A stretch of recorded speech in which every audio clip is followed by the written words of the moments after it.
Boa tarde a todos. Estamos aqui mais uma vez para mais uma conversa de viajantes.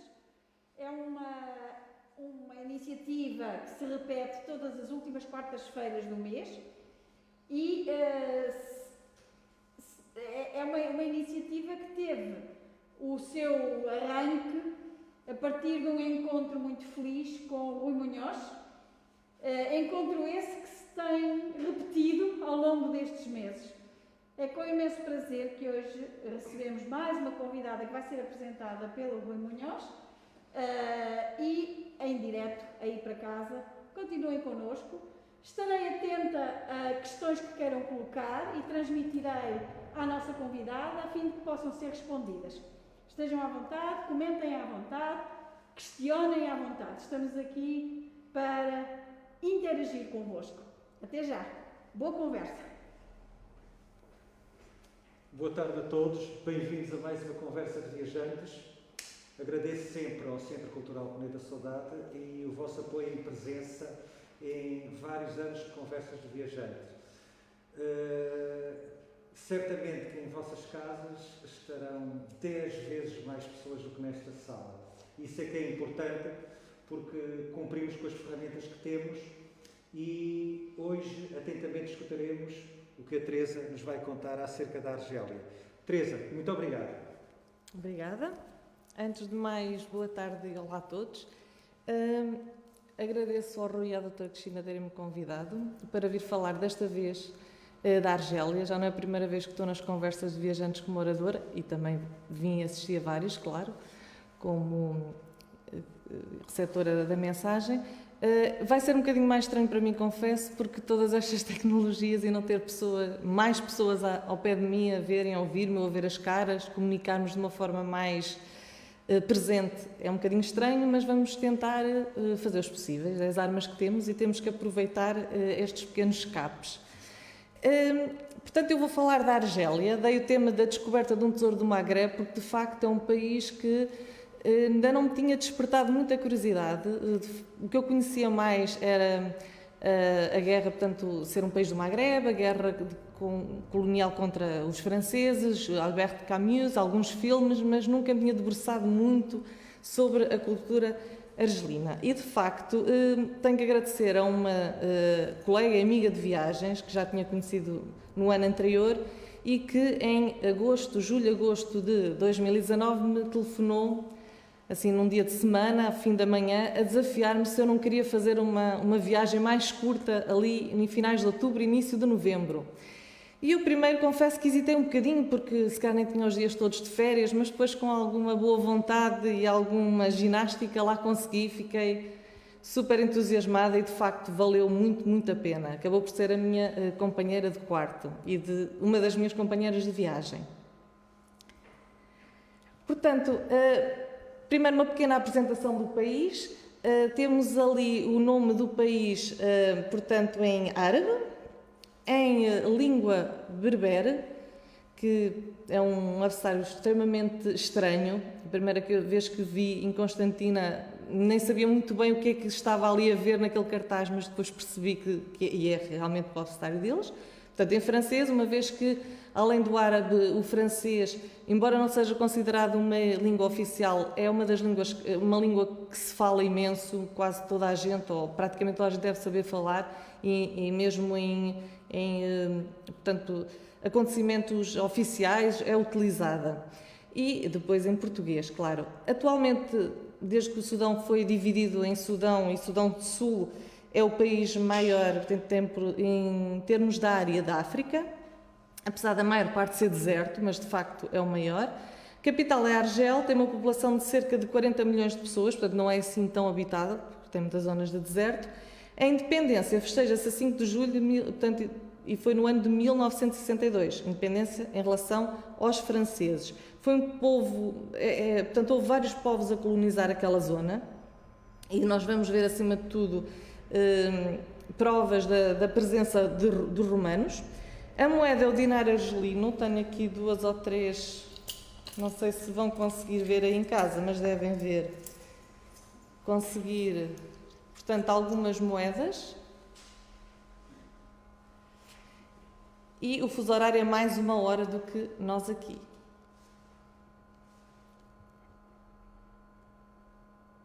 Não sei se estão a conseguir. E, entretanto, eu vou pondo também aqui uma musiquinha de fundo.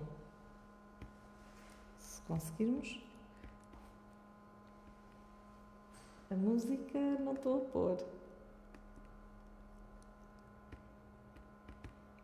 Não consigo pôr.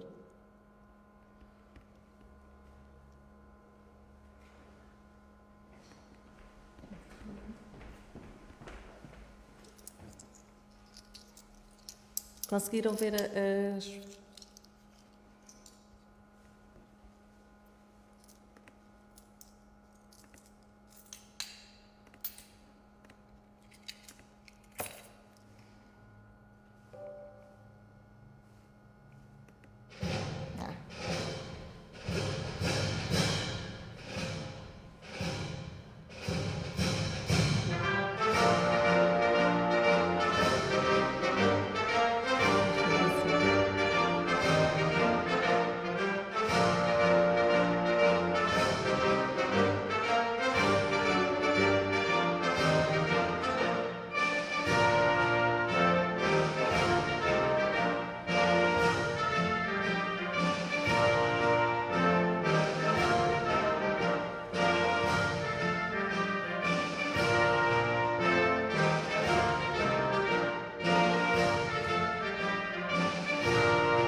Por curiosidade, eu fui ver o autor da música.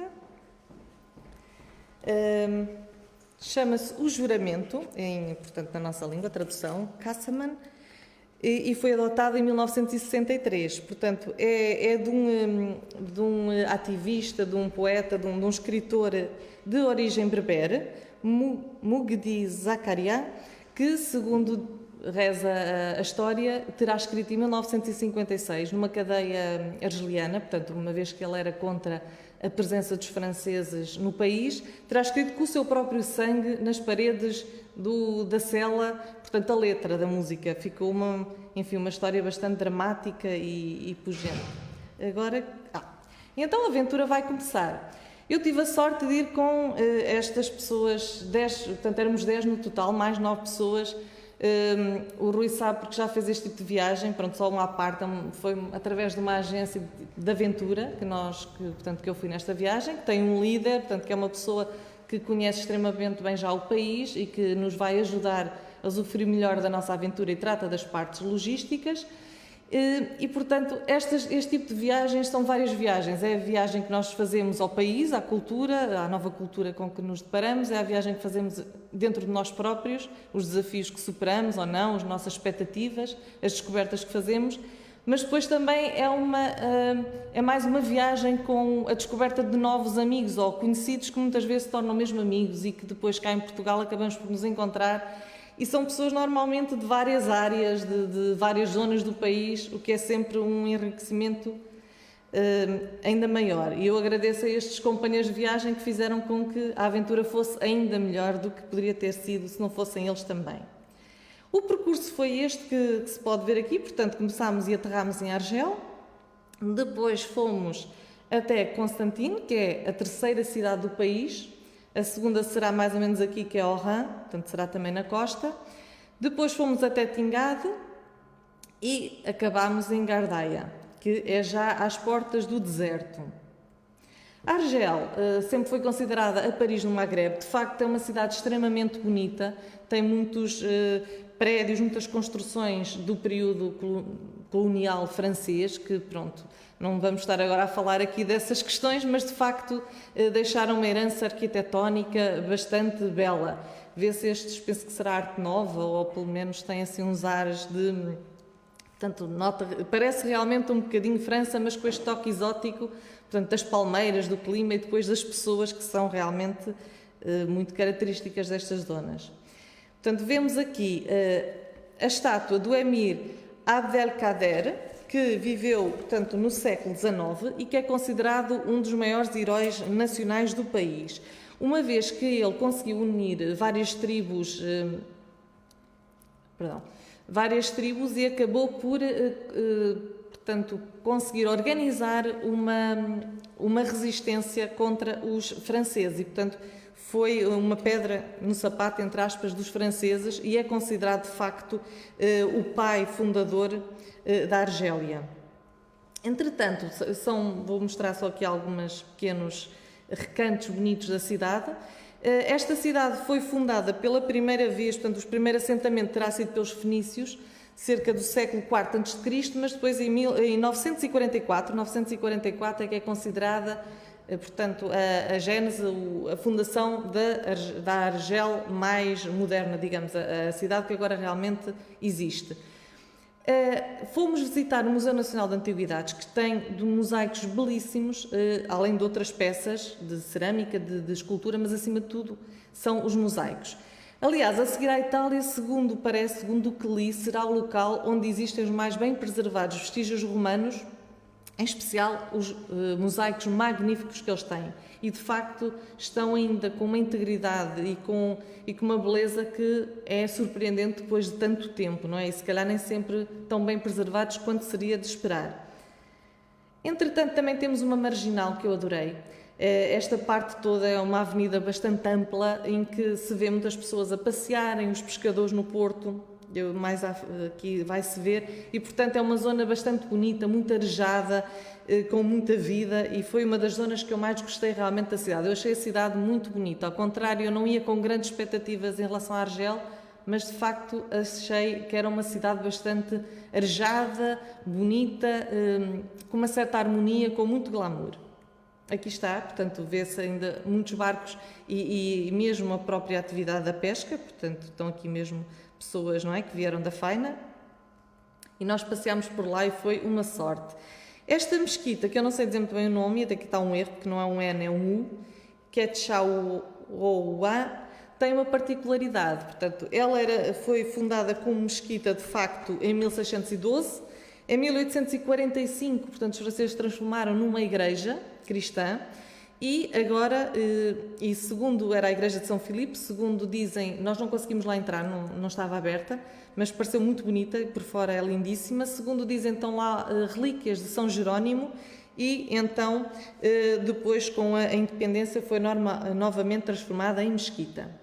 Portanto, estas ruelas são ruelas do Kasbah, que é a antiga cidadela islâmica, que está um bocadinho mais, portanto, num montezinho, numa área um bocadinho mais alta. É uma zona extremamente pitoresca, típica, portanto, é o que ficou e que ainda ficou bastante, portanto, da cultura antes de chegar, digamos, os ocidentais, de haver uma maior ocidentalização da cidade e uma expansão.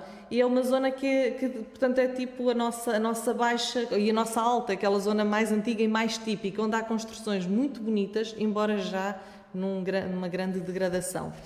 É interessante porque realmente esta cidadela, como em tantas cidades, não é, do mundo, tinha a rua de cada profissão tinha a sua rua, como em Lisboa, por exemplo, a Rua do Ouro, a Rua da Prata, e são zonas extremamente bonitas. Estas pessoas que aqui estão, portanto, nós fomos inseridos num pequenino grupo com uma guia, que era a Kenza, vai aparecer aqui numa fotografia, extremamente simpática e que falava um inglês e um francês bastante bons, um francês mesmo exemplar.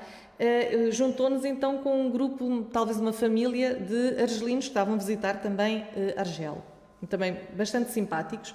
Este mural fica na entrada da Casa dos Mártires, é um pequeno museu dedicado aos mártires que tombaram e que sofreram durante a guerra contra os franceses, portanto, contra os colonizadores. E eu não pus nenhuma fotografia, era fotografias acima de tudo das pessoas e a história, portanto, quase tudo jovens, enfim, mas acabei por não colocar porque não achei que fosse assim tão relevante. Aqui umas meninas, portanto, o povo em si é um povo afável, não é dos povos, isto, enfim, são considerações um bocadinho polémicas sempre, mas não será dos povos mais afáveis que eu já conheci, mas são bastante afáveis e nota-se que não há muito turismo. Portanto, o turismo que há é um bocadinho mais um turismo sénior, portanto, pessoas que vão em grupos grandes, que vão para hotéis melhores e que andam mais juntos, que não se envolvem muito nestas ruelas assim mais esconsas, mais escondidas, e portanto eles não estão muito habituados a ver estes turistas assim mais de mochila, de tentar falar com eles, daquele contacto mais próximo. E eles notava-se que ficavam um bocadinho surpreendidos, um bocadinho, não é bem desconfiados, mas pronto, ficavam assim um bocadinho a observar, mas ao mesmo tempo queriam depois falar, eram afáveis, e até achei um povo bastante agradável e que ajudavam quando nós pedíamos indicações ou alguma informação. Os miúdos também são miúdos bastante divertidos, nota-se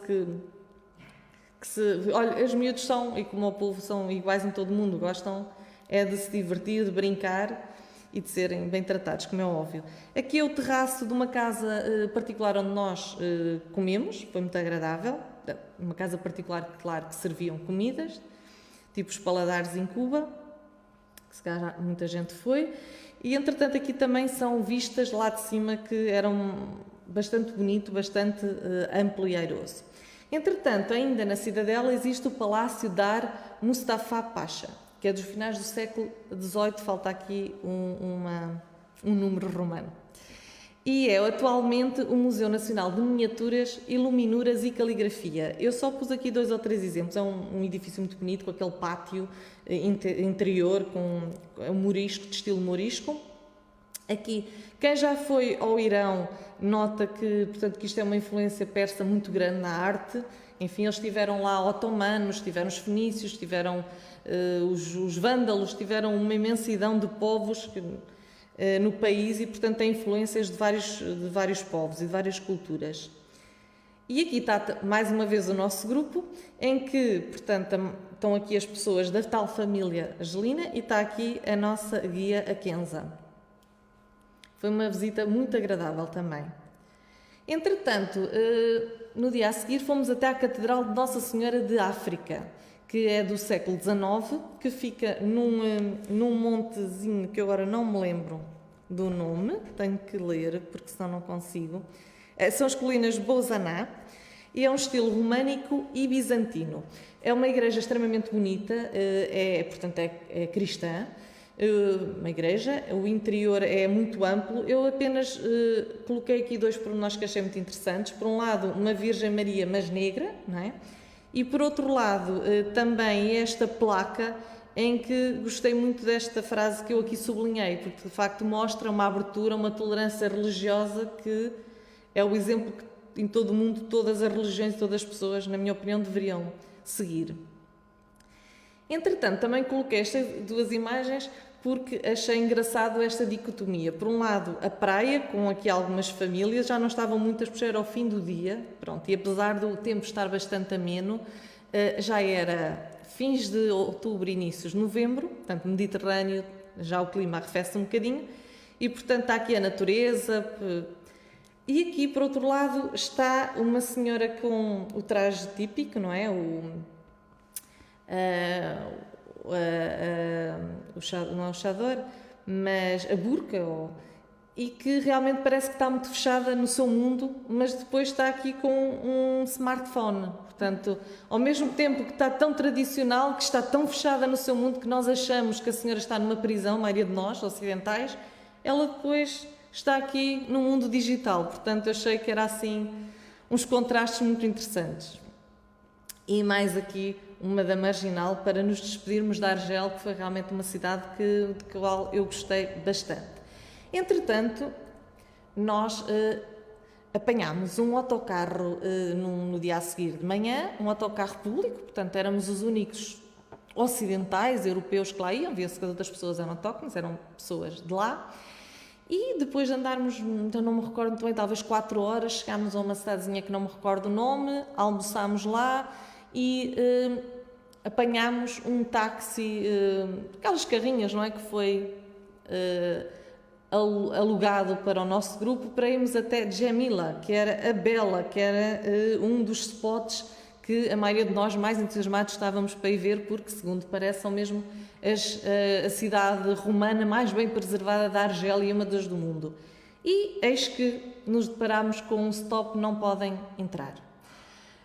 O nosso líder, o Pedro, notámos que estava assim um bocadinho ansioso, um bocadinho a falar com umas pessoas, com outras. Os guardas e os funcionários do Centro Arqueológico sempre muito corretos e calmos, mas de facto apercebemos o grupo que se passava ali alguma coisa, perguntámos entretanto, e ele também nos veio esclarecer que ele tinha lá estado com um grupo talvez uma semana ou 2 antes, tinha corrido tudo bem, mas desde há 2 ou 3 dias que tinha surgido uma nova lei no país e então para se visitar Djamila tínhamos que ir desde o nosso ponto de saída até lá em táxis ou escoltados pela polícia ou pelo exército. E isso tinha que ser pedido 3 dias antes para ser satisfeito. Nós não tínhamos esse tempo sequer, porque a viagem era relativamente curta, eram 9 dias. Explicámos que tínhamos vindo e que, pronto, o transporte tinha corrido tudo bem, que não, mas eles foram irredutíveis, sempre educados, mas irredutíveis. E, portanto, não vimos Djamila, só vimos assim ao longe, vimos o Coliseu mais ou menos, mas não vimos.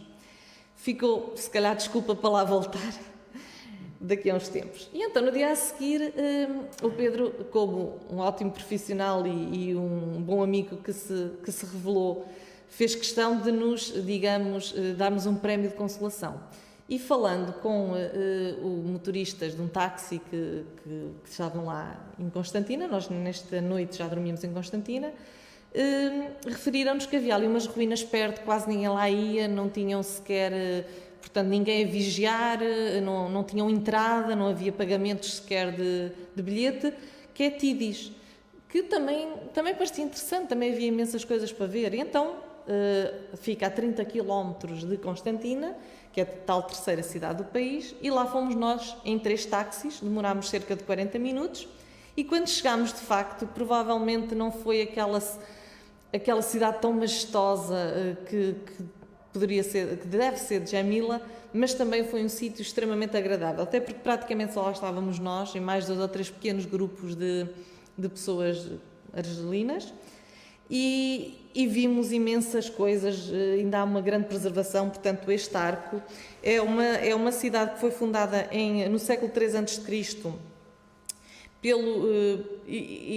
penso que pelos cartagineses, mas não tenho a certeza, e que depois foi então tomada e alargada, expandida pelos romanos. Era numa zona que não há muita água ali naquela zona, então quase todas as casas tinham cisternas, exatamente ao lado das casas, para guardarem e ser ali o armazém da água e permitir que fosse uma zona fértil. Há imensos, portanto, além do Arco de Triunfo que aqui está, um pequeno, mas há templos, o templo de Júpiter, por exemplo, lá havia uma igreja também e um batistério, também uma capela, ateliês de cerâmica, as 6 cisternas de água. Portanto, apesar de tudo, é uma zona e depois tem uma vista panorâmica, está num altozinho, que é muito, muito bonita também. Portanto, acabámos por ter sido bem compensados, digamos, que não foi outra experiência diferente, mas de certeza que também foi bastante enriquecedora. Entretanto, voltámos a Constantino, que é a cidade das pontes.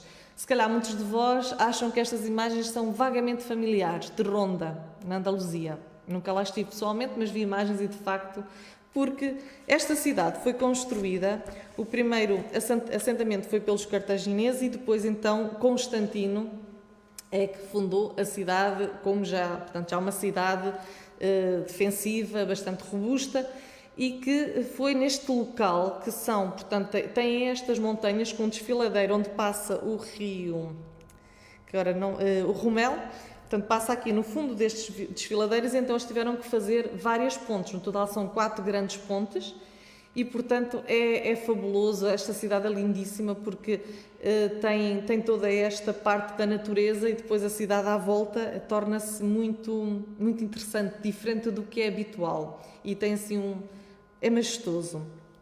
Aqui realmente nesta cidade, além das pontes, e da paisagem e daquele ambiente todo, existe um palácio que é muito bonito, que eu não tenho nenhuma fotografia porque fiquei sem carga na bateria, na máquina, nessa visita, e o telemóvel, entretanto, perdi 2 ou 3 fotografias só que tinha tirado para recordação, mas chama-se, portanto, é o Palácio Ahmed Bey, portanto, que também é um dos heróis da Argélia moderna, modernizou o país e focando-se mais na parte do exército, isto em meados do século XIX. Nasceu lá em Constantina e depois foi a falecer em Argel. É realmente um palácio também com mosaicos, pinturas, mobiliário muito bonito, vale a pena uma visita. Entretanto, portanto, passeámos muito pela cidade, porque realmente é muito interessante, e fomos ao mercado. Os mercados são bastante coloridos, bastante aromáticos, como normalmente são nos países muçulmanos e noutros, mas particularmente nos países muçulmanos. Imensa fruta, com um aspecto maravilhoso, ainda comprámos algumas coisinhas e realmente eram muito saborosas. Uma variedade imensa de azeitonas também, aqui legumes.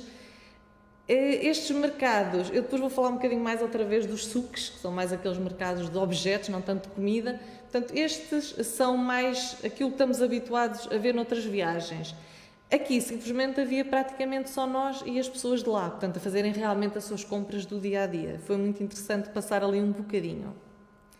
Entretanto, fizemos também uma visita para finalizar a nossa estadia em Constantina, à Mesquita Emir Abdel Kader, que era o tal herói que vimos a estátua em Argel. Esta mesquita, eu na altura percebi que era a maior, foi construída em 1994, portanto é bastante recente, e que seria a maior atualmente do mundo do Magreb, do mundo islâmico do Magreb. Não sei se esta informação é exatamente correta, provavelmente será uma das maiores. E na Argélia são a primeira e a segunda maior, portanto provavelmente não será a maior do Magreb, mas uma das maiores do Magreb. De facto, foi um bocadinho, aqui também há uma universidade ao lado, que está adstrita à mesquita, nós vimos imensas, e mulheres também a sair de lá. Portanto, as mulheres aqui, embora não haja aquele código de vestimenta obrigatório como há num ou outro país muçulmano, de facto, há muita gente que usa, e aqui Constantina já é uma cidade mais no interior, se recordam do mapa, e portanto é um bocadinho mais talvez conservadora, e as alunas quase todas usavam pelo menos um véu, e na escola, portanto, elas vinham das aulas, elas vinham com roupas largas e o véu. Portanto, digamos que o código de vestimenta de uma boa mulher islâmica. Nós aqui tivemos mesmo que nos vestir, portanto, nós íamos com roupas até decentes, mas tivemos mesmo que usar os casacões compridos que eles lá tinham guardados e para entrarmos na mesquita. Entramos um bocadinho, entretanto é bonita, não é? Mas é uma mesquita relativamente bonita. Entretanto estava a iniciar a oração e convidaram-nos a sair porque de facto nós ali não poderíamos assistir à oração. Como muitos de vós já devem ter ido a alguns países árabes ou um ou dois, e de facto puderam assistir um bocadinho a uma reza, a uma cerimónia religiosa, aqui, e já assisti em vários sítios, aqui não nos foi permitido. De facto, convidaram-nos a sair um bocadinho antes, são um bocadinho mais rigorosos. E aqui é uma vista, portanto, como se vai anoitecer, e eu gostei muito desta vista, acho que é muito bonita. É uma mesquita realmente bonita e imponente. Entretanto, íamos para Tingad, que era o outro ponto alto em termos arqueológicos, históricos, culturais da nossa viagem, e aí o Pedro já foi informado e atempadamente arranjou realmente a tal escolta policial. Eu só tenho esta fotografia, também só tirei outra para memória, para registro. Eu ia no terceiro táxi e, portanto, como veem, nós discretamente fizemos 147 km, portanto, não é muito discreto andar com umas sirenes de polícias à nossa frente, ninguém nota que vão ali pessoas diferentes ou alguém que supostamente tem que ser bem protegido. Nós não percebemos, sinceramente, eu pelo menos não percebi se há algum risco real realmente, se é uma forma também, é uma república democrática, mas enfim, tem alguns tiques não tanto democráticos, e não percebemos se era uma forma de nos mostrar, nos controlar um bocadinho e de nos mostrar que realmente éramos bem-vindos, mas que havia regras muito restritas a seguir. E de facto, não contei isto porque me esqueci há pouco, mas em Constantina, no último dia que estivemos, que foi quando visitámos a tal mesquita, nós voltámos de metro. O Pedro foi com uma das viajantes de táxi um bocadinho antes para tratar de assuntos da viagem, exatamente esta escolta, mas nós resolvemos ir de metro e depois viemos a passear talvez 1 quilómetro, 1,5 km até ao nosso hotel, calmamente, a conversar uns com os outros, a ver as montras, não é? As ruas, as pessoas, e quando chegámos, seriam perto das 7 da noite, o Pedro comentou que já tinham telefonado a polícia para lá a dizer que nos estavam a ver a passear, porque é que nós ainda não estávamos no hotel. Portanto, eles tinham câmaras na cidade, de facto. Portanto, nota-se que, enfim, há ali um certo controle. Esta viagem prolongou-se por cerca de 3 horas e meia, 147 km, porque sempre que mudávamos eu penso que seria tipo os nossos concelhos, enfim, alguma organização territorial diferente, portanto tinham que mudava a escolta, porque devia ser a nova esquadra dessa zona que estaria responsável pela nossa segurança. E, portanto, às vezes era rápido, outras vezes ficavam a conversar um bocadinho. Tudo faz parte da experiência de uma viagem. E um viajante, ou um turista, o que quer que se chame, tem que ter paciência para realmente usufruir das viagens. E Tingado foi também uma ótima surpresa, realmente também é muito bonita, é a Pompeia africana, que lhe chamam. Tem o Arco Trajano, foi de facto fundada por Trajano, no reinado dele, no século I depois de Cristo, e é património da Unesco desde 1982. Tem ainda também estruturas muito bem preservadas, era o último reduto romano, portanto a partir daí eram os bárbaros, portanto seriam os berberes, enfim, eram povos que não eram do domínio romano, e portanto foi muito importante para a defesa do Império na altura. Uma curiosidade, tinha a segunda maior biblioteca do Império Romano, era aqui nesta cidade.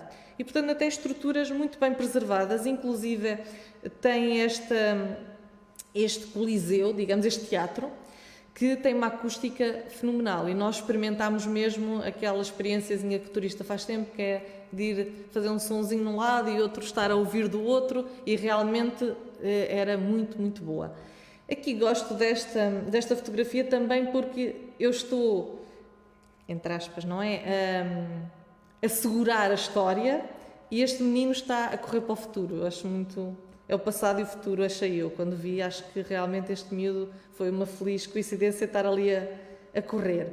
E, entretanto, a riqueza dos mosaicos não parou nunca de me surpreender, porque também lá havia um pequeno museu, pequeno, não tão assim tão pequeno, que além de alguns artefactos arqueológicos bonitos, como lâmpadas, como pequenas esculturas, como pias ou tumbas funerárias, existiam depois mosaicos lindíssimos, que nós pudemos apreciar. As fotografias não estão muito boas, pronto, é o interior, não usamos, como é óbvio, flash, e nunca fica tão bem, mas de facto acho que dá para ter uma noção do quão belo e bem preservados estão estes... Pronto, este Photoshop ficou assim mais ou menos, mas era um painel todo. Muito bonito. Entretanto, continuámos a nossa viagem, com mais algumas mudanças de escolta, para a garganta passámos pela garganta de Gofi. Este garganta é um longo desfiladeiro, tem cerca de 4 km, onde existe um oásis com muitas palmeiras de tâmaras. Palmeiral de tâmaras. Passa aqui o rio, que agora estava, enfim, seco, o Abiode. E realmente é uma zona muito bonita, tem uma pequena construção já antiga também, e uma moderna que suporta a antiga, e com um mirador onde nós podemos realmente observar esta linda paisagem. Entretanto, chegámos a Biskra. Biskra é uma cidadezinha ali mesmo nas portas do deserto, que eu achava que nunca ninguém tinha ouvido falar de Biskra, que eu teria sido provavelmente eu e os meus colegas as únicas pessoas de Portugal que fomos a Biskra. É óbvio que não, e é óbvio que em conversa no trabalho descobri que uma senhora que trabalha comigo, o marido há cerca de 20 anos esteve a ajudar na construção do hospital de Biskra. Portanto, é daquelas coincidências engraçadas. Mas de facto parecia um bocadinho o faroeste da Argélia. É uma zona, portanto, que não são as pessoas tão afáveis, são um bocadinho mais fechadas, não têm... assim, mais uma zona de transição, culturalmente não tem nada de importante. Penso eu, pelo menos não se viu assim nada, grandes monumentos nem nada, é uma cidade de serviços, pronto, de construção, muita construção, uma cidade mais moderna, não é tão bonita. E o que nos disseram, nós chegámos no dia à noite, portanto só dormimos, aliás a passagem por lá foi meramente estratégica logística, porque para cortar a viagem, para descansarmos, mas de facto disseram-nos que era aconselhável a escolta, quando nos deixou, que não devíamos sair durante a noite, não nos aconselhavam a sair do hotel durante a noite. Cumprimos. No dia a seguir tinham-nos dito, e no dia a seguir também, quando estão à espera do autocarro, tentem não sair. Aí já não cumprimos tanto, achámos que também já era um excesso de zelo. De facto, fomos todos juntos, pediram-nos para ir, se saíssemos, que fôssemos em grupos. Andámos a passear um bocadinho nas ruas, acima de tudo que eu fotografei foi este mercado, foi onde tivemos mais, que achei um mercado bastante engraçado. As pessoas não eram tão afáveis, tão receptivas, olhavam-nos com mais curiosidade, mas também não achei propriamente, não me senti constrangida ou enfim, amedrontada com nada. Portanto, é um sítio que é engraçado, foi interessante ter passado por lá e pronto, foi mais um ponto de visita e, entretanto, às 11h30 entramos para o autocarro que nos iria levar então àquilo que, confesso, foi o que me chamou mais a atenção e que me trouxe mais vontade de ir à Argélia, porque até há cerca de 3, 4 anos a Argélia para mim era o tal país dos filmes, de Camus, que eu procurei alguma coisa em Argel, não encontrei, fiquei surpreendida porque tem uma importância em termos humanísticos, foi um indivíduo muito importante, era um Pied Noir, portanto, mas nasceu lá e defendeu a Argélia. Não encontrei nada, nenhuma referência, nenhum monumento, mas pronto, isto para dizer que de facto o que me trouxe mais curiosidade, entretanto, foram reportagens de 2 amigos, conhecidos amigos, bloggers e grandes viajantes, o Filipe Morato Gomes e o Rui Barbosa Batista, que tinham lá ido cerca de 2 anos antes de eu ter ido, portanto foram em 2017, 2018, penso eu, e que, portanto, escreveram nos seus blogs, em jornais, artigos sobre Gardaia, o deserto, portanto, as aldeias da Gardaia. E realmente foi isso que me fez aquele cliquezinho mais para eu começar a estar atenta à Argélia. E esta viagem, esta parte da viagem, já a nossa parte final, foi realmente foi visitar essa zona. Demorou cerca de, portanto, foi das 11h30 no autocarro até por volta das 19h45, para fazermos cerca de 500 km, já, portanto, entrarmos no deserto. Confesso que foi uma viagem, teve o seu quê de bonito, como é óbvio, a paisagem, ver as pessoas, também éramos nós os únicos ocidentais que íamos, porque era um autocarro público, mas foi muito cansativa, foi assim um bocado dura, mas, claro, valeu a pena. Como o Rui sabe muito bem, há que fazer alguns sacrifícios para depois usufruir dos frutos dos mesmos. É a zona, é o Vale do Mesabe. Nós dizemos que são, portanto, que são as aldeias de Gardaia, ou as cidades de Gardaia, mas de facto a zona é o Vale do Mesabe, que é uma verdadeira pérola do deserto. É património da Unesco desde 1982 e foi uma paisagem criada pelos ibaditas, portanto, no século X. Estas cidades, a parte antiga, já vou explicar um bocadinho como é que é a organização, digamos, urbanística das cidades, mas de facto as antigas surgiram entre 1012 e 1350, mantêm-se praticamente como então, portanto é uma cultura milenar que se mantém muito próxima da sua origem e existem e foram indivíduos que fugiram do norte. Existem 5 principais que se chamam os Ksur, não sei se será bem assim que se diz. É Gardaia, que é a maior e a mais importante, a que acaba por dar o nome à zona. El Atef, Ben Izgen, Melika e Bon Nora. Não sei se é assim que se diz, que me perdoem a pronúncia. Portanto, normalmente são cidades que têm... Portanto, a estrutura é uma cidadela antiga, que está num ponto mais alto, onde surge a mesquita, a construção, portanto é a primeira estrutura. As mesquitas têm sempre um silo para guardar mantimentos e um arsenal para guardar munições e armas. Isto porque era ali o último reduto caso houvesse um ataque e, portanto, eles tinham que ter o básico, que seria a alimentação e uma forma de defesa. E depois as casas são todas construídas concentricamente em volta da mesquita e são depois então muralhadas. vivem de facto cá pessoas e realmente cumprem muito a tradição, a tal tradição milenar. Cada cidade tem um conselho de 12 anciãos, os sábios, e eles é que determinam as leis por qual a comunidade se rege. O indivíduo não há aquele sentimento de individualismo como nós aqui no Ocidente habitualmente temos. Portanto, o indivíduo vive numa comunidade e, acima de tudo, o que interessa mais é a harmonia e a prosperidade dessa comunidade. Portanto, o seu comportamento é muito condicionado realmente pela tradição e por este conselho de sábios. Também nos disseram que havia depois um conselho para os assuntos das mulheres, que será mais a educação dos filhos, a estrutura, portanto, a parte do cotidiano em casa, portanto, e esse conselho dará a organização e tratará mais dessa zona mais familiar, mais íntima, que está mais reservada nestas sociedades às mulheres. E realmente o que a mim me pareceu foi que são um pequeno país dentro de um grande país, porque de facto eles pertencem à República da Argélia, portanto haverá as leis, não é, que eles terão que cumprir, a Constituição, mas por outro lado, para os assuntos mais locais, mais do dia a dia, eles têm as suas próprias leis e usam realmente, eles têm mesmo um tribunal onde se há algum delito, que normalmente eles diziam que são pessoas pacíficas e portanto não há mas algum roubozinho ou alguma quesilha que possa surgir, é o tribunal deles que decide. Só se por qualquer motivo não conseguirem chegar a um consenso é que as coisas vão para o oficial da República da Argélia. Portanto, tudo ali é muito... E eles vivem muito em comunidade. Há uma ajuda muito grande entre eles. E isso foi muito interessante de ver. Eu já vou falar mais um bocadinho do povo que aqui, digamos, habita, a cultura que aqui habita.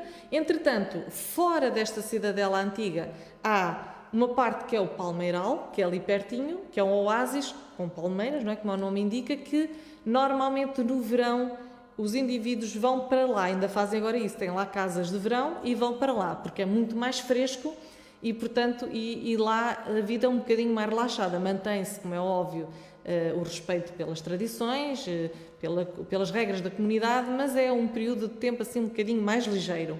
E agora, há uns séculos para cá, começaram a surgir a cidade moderna, portanto, por fora, depois já há uma cidade que já em tudo é muito parecida com as outras cidades do país, portanto já tem os seus mercados, a sua escola, os seus hospitais, enfim. Já aqui é o interior da primeira cidade que nós visitámos, que foi El Atef. Das 5, que existem agora mais 2, mas como ficam 85, 100 km deste núcleo, às vezes são consideradas, às vezes não tanto, são mais isoladas, mas pronto, destas 5 estão ali muito próximas. Uma área muito, muito pequena, eu já não me lembro qual é, mas eu na altura achei que realmente era uma área geográfica relativamente pequena e vivem lá cerca de 100 mil habitantes.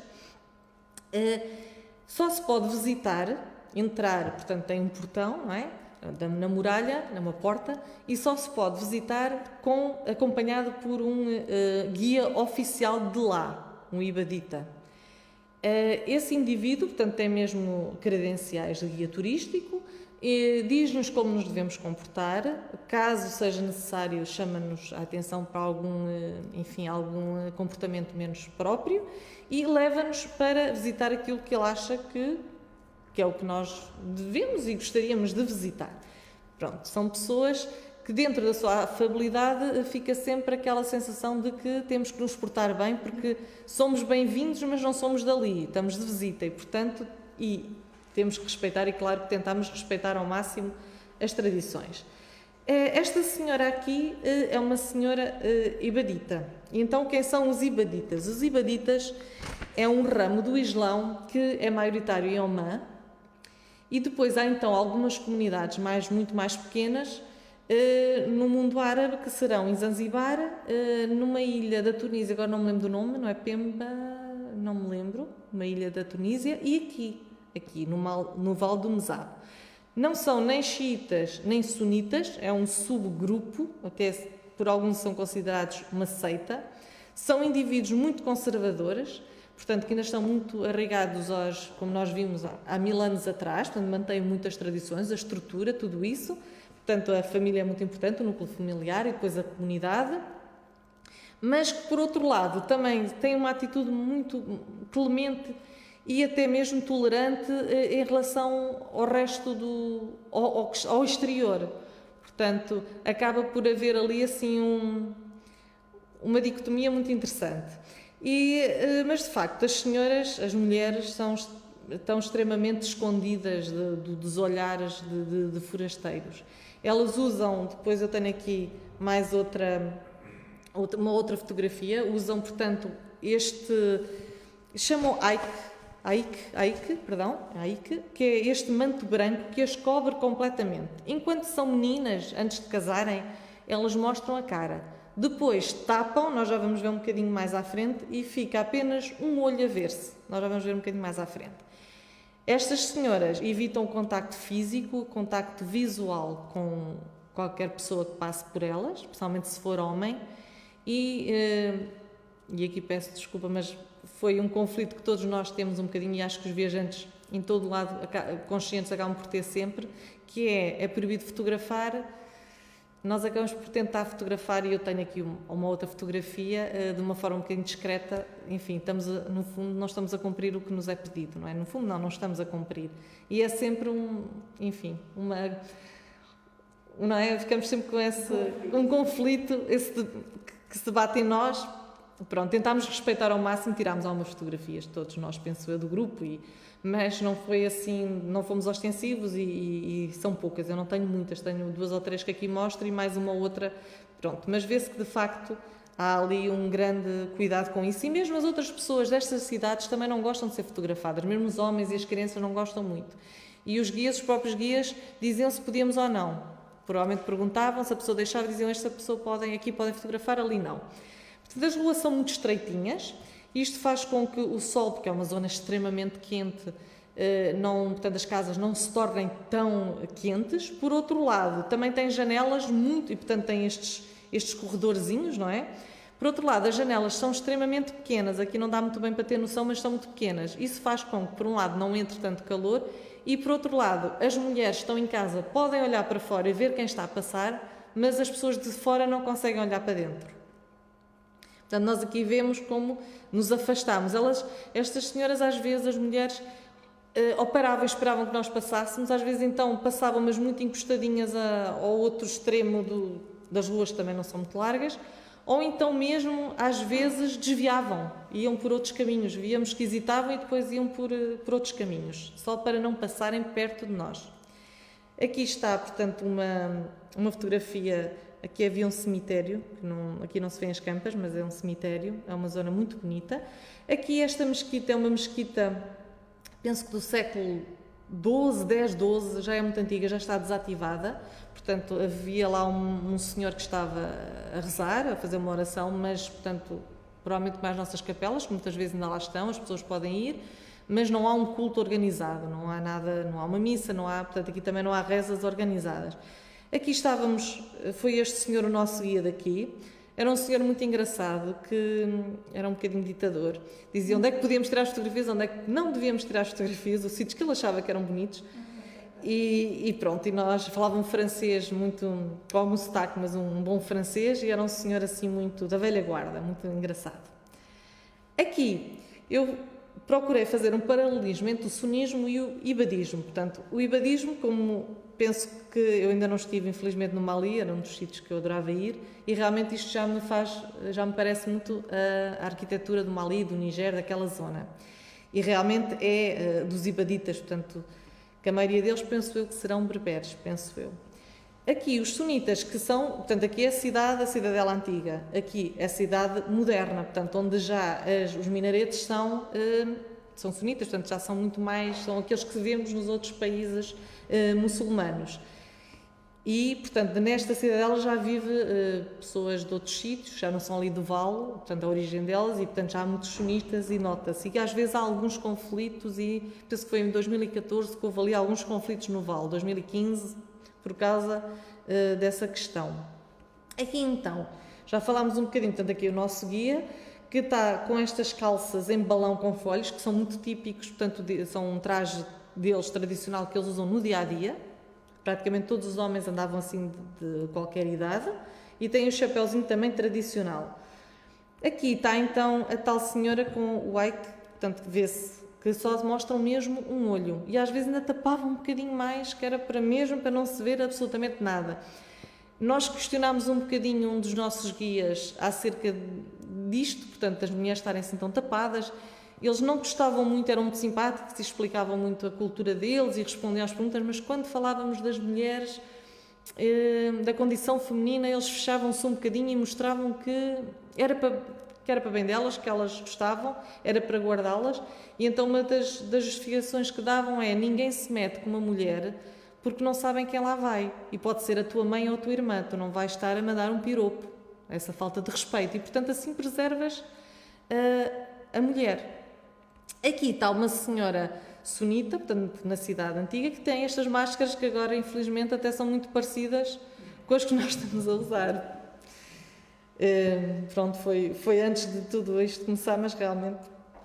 Portanto, aqui é uma vista de uma das cidades também, que eu acho que são belíssimas. Portanto, cá está a parte antiga e depois aqui já começa a parte extramuros, a parte moderna. Estas construções de adobe, portanto, muito, muito bonitas. O clima aqui é um clima muito seco e quente. Apenas chove copiosamente 5 a 6 dias por ano. Isso faz com que eles tenham tido necessidade, portanto, estão em oásis, tenham tido necessidade de fazer um sistema de armazenamento e distribuição de água. Isto são túneis que, quando há aquelas chuvas, enchem e vão por aqui, que depois são tipo canaizinhos que levam para as várias zonas das cidades.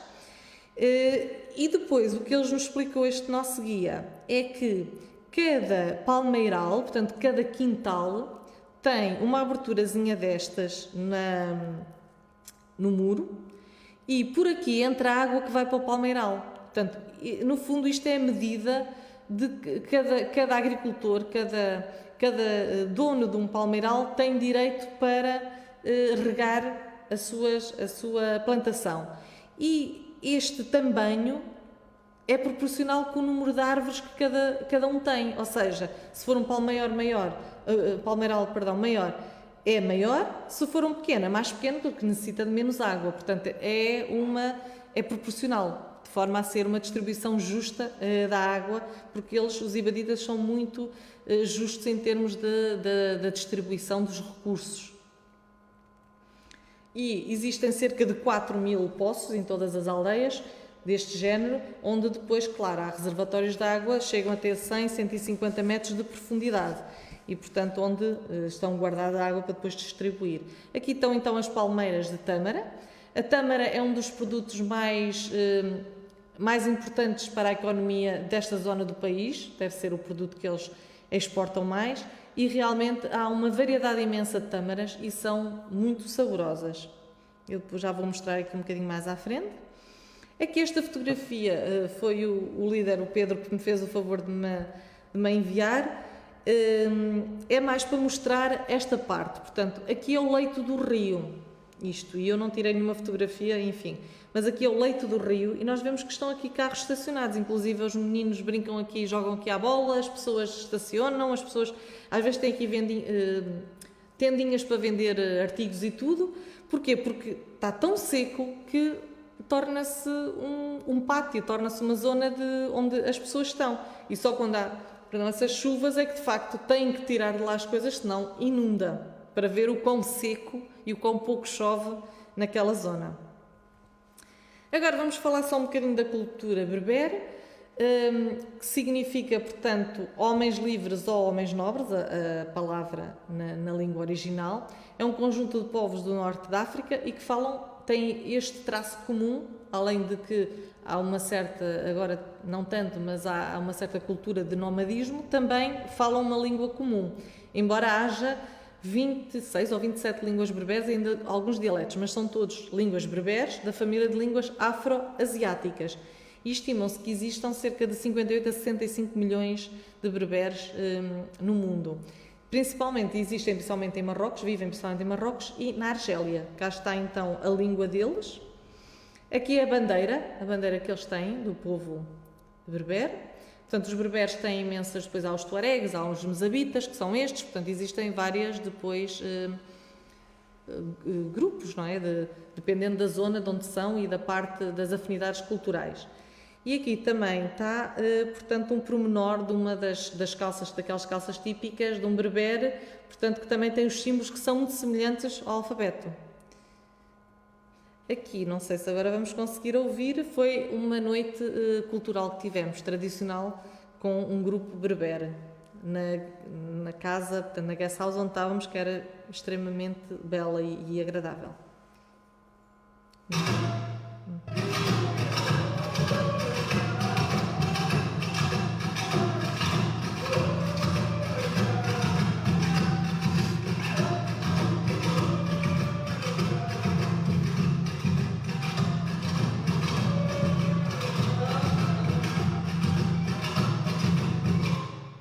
Não sei se tiveram a mesma percepção que nós lá tivemos, mas o que a nós nos dava a sensação é que era o som de cavalos cavalgarem. Portanto, eu acho que era isso que eles estimulavam, porque, como é óbvio, o cavalo é um animal extremamente importante para eles e, portanto, que condiciona a sobrevivência deles.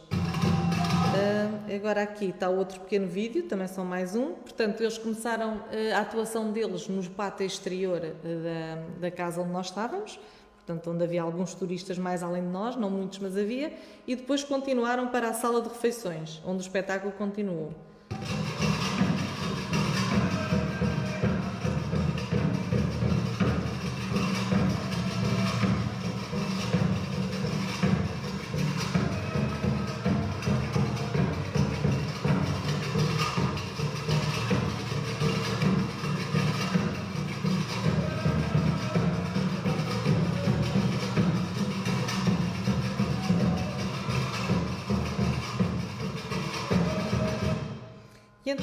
E entretanto, tenho aqui então algumas imagens da atuação. Foi uma noite extremamente agradável, onde eles serviram também chazinho, como é habitual nestes locais, não é? A bebida nacional, talvez.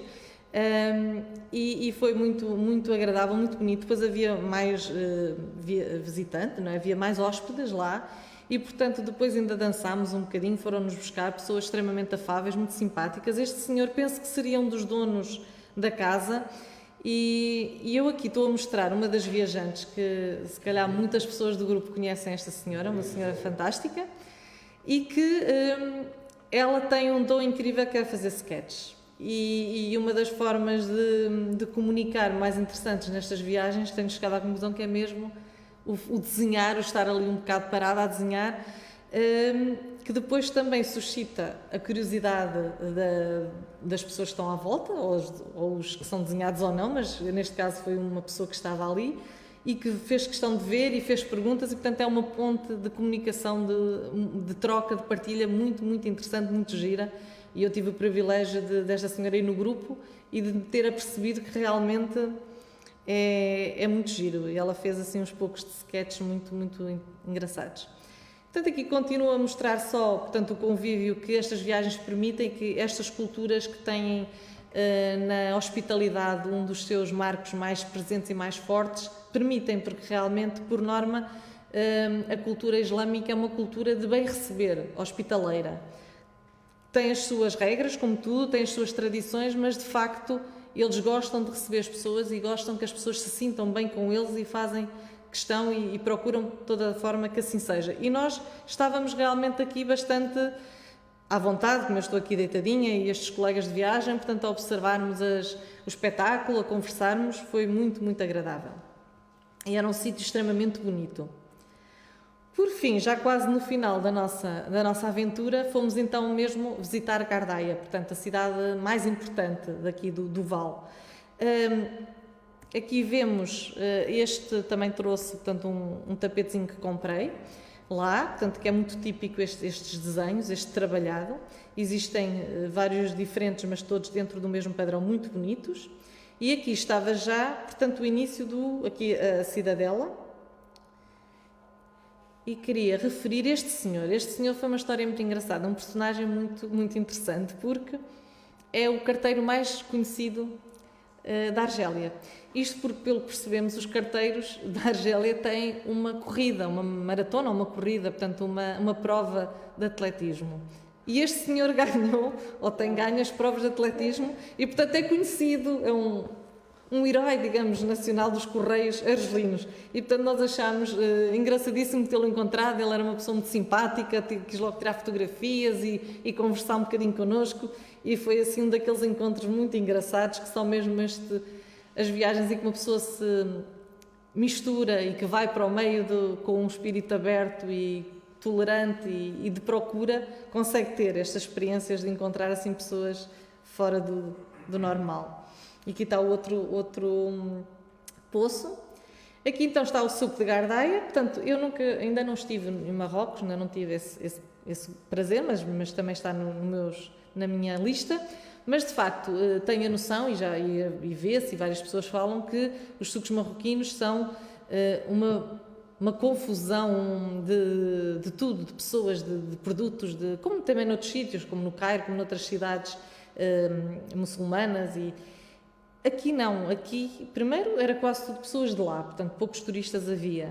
As pessoas que lá estão vão comprar artigos que necessitam, portanto não há tanto aquele souvenir, mas são mais estes artigos utilitários que vendem, não há comida. E depois ali ninguém regateia. Nós íamos um bocadinho com esse espírito a tentarmos, mas não, é o que é o preço que está. Pode às vezes haver ali um pequeno acerto, mas não há aquela tradição como nos sucos marroquinos ou mesmo nos egípcios, de estar ali, que até faz parte, eles até ficam ofendidos se nós não entrarmos um bocadinho naquela tradição do bem regatear. Aqui não, aqui são os preços que são, não há grande confusão, portanto é assim uns mercados um bocadinho diferentes do que seria expectável num sítio destes. E então esta sim foi a última, portanto nós visitámos 3, porque as outras 2 não tinham guias oficiais, as outras 2 cidades, e esta foi na véspera de virmos embora. Beni Yizgan é uma cidade muito bonita, aqui estão, portanto, os senhores a conversarem, estavam a passar várias senhoras, como se vê, portanto elas passam muito rapidamente, elas vão sempre com um passo muito certo, muito ligeiro, e parece que estão sempre para chegar a um destino. Elas não estão a passear, elas estão em direção ao destino delas. Aqui, portanto, já era o fim do dia, são paisagens do cimo de minareta da mesquita que nós subimos lá, tivemos esse privilégio. E, portanto, aqui foi uma fotografia de despedida já, um bocadinho, a soar a despedida. E agora, só aqui arranjei 2 ou 3 itens que eu coloquei assim um bocadinho de lado. Eu classifiquei de alguma comida, devia ser gastronomia, mas de facto eu fui preguiçosa. Eu tenho habitualmente, nem sei como é que isto me aconteceu, eu tiro muitas fotografias aos pratos típicos, gosto, e depois fica bonito, fica diferente, cores. Eu aqui fui preguiçosa, só tenho estas 2 fotografias que aqui veem. Como se vê, come-se muito grão de bico, aqui tipo os noodles, e muito frango. Também alguns verdes, e isto era fruta tipo, penso eu, que era fruta tipo em calda. Depois há as famosas tâmaras, que realmente são deliciosas. Aqui só se vê 1 ou 2 tipos, mas há imensas tipos de tâmaras. E foi curioso porque há cerca de um mês uma amiga, colega, a quem eu trouxe um bocadinho, que ofereci, das que tinha trazido, do nada me disse que no outro dia tinha pensado nas tâmaras que lhe tinha trazido à Argélia, que ainda tinha saudade, não se lembrava de quão boas elas eram. Eu não sou muito fã de tâmaras, mas de facto estas tâmaras eram muito boas e comi muito tâmaras lá. E depois também, curioso, a baguete. Pronto, o que ficou realmente, uma das coisas que ficaram de França foi a baguete, que o pão deles, além daquele pão mais tipo name, também é a baguete, eles comem muito baguete. Depois os gatos argelinos. Pronto, eu que sou uma amante dos animais, especialmente dos cães e gatos, tinha que trazer, e quando eu estava a preparar isto e comentei com uma amiga minha, ela disse: Teresa, mas os gatos não são iguais em todo o mundo. Não são. Eu acho que os animais podem a fisionomia parecer, mas eles têm sempre traço um bocadinho dos países onde são, depende de como são tratados, do ambiente onde vivem, e de facto nós todos acho que temos a noção de que o Mediterrâneo é um dos sítios onde o gato é rei, portanto há imensos gatos, e onde também são por norma muito bem tratados. A Grécia, a Turquia, e nos países islâmicos eles gostam imenso de gatos, e pode não ser, enfim, nem todos estarem muito bem tratados, mas a maioria deles de facto estão bem tratados, eles gostam. E eu escolhi aqui algumas fotografias eu tenho muitas mais, mas escolhi algumas porque realmente acho que são muito bonitos os gatos argelinos, seduziram-me mesmo. E depois as portas maravilhosas. Eu também, outras coisas que eu adoro fotografar, além dos animais, são portas e janelas. Isto aqui é uma janela, um bocadinho de batota. Mas de facto, isto são todas da Cidadela Antiga no Cachoá, de Argel, estas 4 imagens. São extremamente bonitas, muito bonitas mesmo, todas diferentes. E estas aqui já são das cidades agora do Val de Mosado. Portanto, também são menos sofisticadas, talvez, menos decoradas, mas na sua simplicidade também extremamente bonitas. E então a despedida da Argel by Night. Não, eu não fumo, para os meus amigos que possam estar a ver, não se assustem, não comecei, mas não resisto a uma boa xixa quando estou nestes países, ou noutro sítio onde haja, e realmente fomos jantar a um sítio agradável e tivemos a conversar numa esplanada e aproveitámos e fizemos um dos rituais mais típicos dos países muçulmanos, que realmente é fumar um cachimbo de água, fumar uma xixa. E portanto aqui está uma imagem noturna da Argel, que portanto é uma cidade bonita, tem cosmopolita dentro do país que está, é bastante já cosmopolita, e que me conquistou de facto. E era isto que eu tinha para vos mostrar. Espero que tenham achado uma hora agradável e interessante. Eu não sei se houve alguma pergunta, não faço ideia. Foi muito bom. Obrigada, Teresa. A maior parte dos comentários é para agradecer, é elogiar as fotografias. Os maus não vai dizer. Depois temos aqui um comentário da Helena Veríssimo Mendes, que diz que conhece Ronda quando mostrou a cidade das Pontes e que há semelhanças, efetivamente. Sim, e ela recomenda a visita à Andaluzia, diz que gosta muito. Depois temos a Isabel Guimar Marques, que pergunta se não foram a Oran. Oran, deve ser Oran. Não, é a segunda, é a segunda maior cidade do país, que é também na costa, mas não fomos, de facto não.